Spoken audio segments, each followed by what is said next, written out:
affiliation? Bill Abecrombie, and I'm a director with the Alberta Trappers Association. Perfect.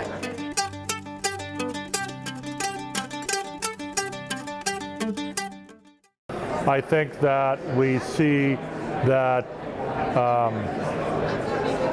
the traditional approach with the scientific academic community kind of leading the way in all processes is, it's not failing, but they need to find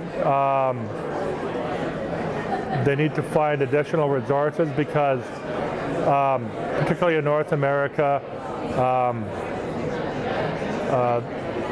money and resources to do the work that needs to be done is becoming increasingly in shorter and shorter supply, and yet there is a grassroots movement of people that are engaged in that process and that are available and willing to participate in partnership with science to do the research that needs to be done.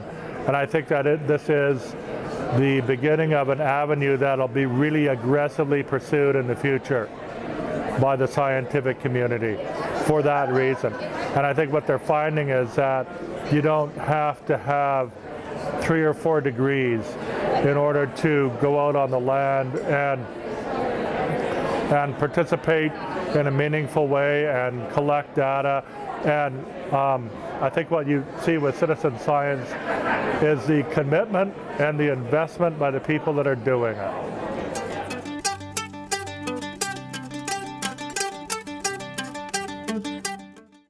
In my opinion, here's a challenge. And granted that things are changing and changing at an exponential rate, there yet exists in the scientific academic community a bit of a pompous and arrogant attitude regarding science and research and how it could be done, and the lack of recognition that there is a grassroots body of knowledge that exists in a lot of the locations and the subject study areas that does not get tapped, and that there's also an equal interest by those people who live in those areas to contribute, to discover, and to add to the body of knowledge that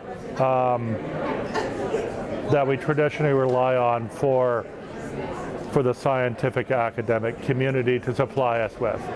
And I think that is a challenge, is that the reality is that they have to wake up and utilize the resources that are available to them. Take the data and the passion and the commitment of those people, apply scientific principles and models to it, yes, but recognize the value that is there. And I think that yet remains to be a challenge.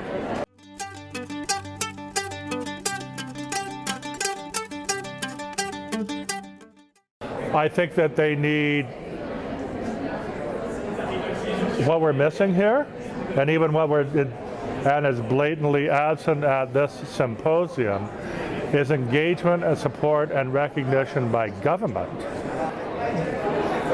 Governments have to engage people as much as the scientific academic community does. And I think if we see that, I think that is the next step.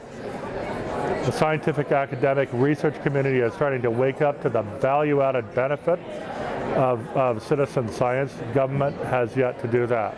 But I think they're going to be in a position where they're going to have to do that.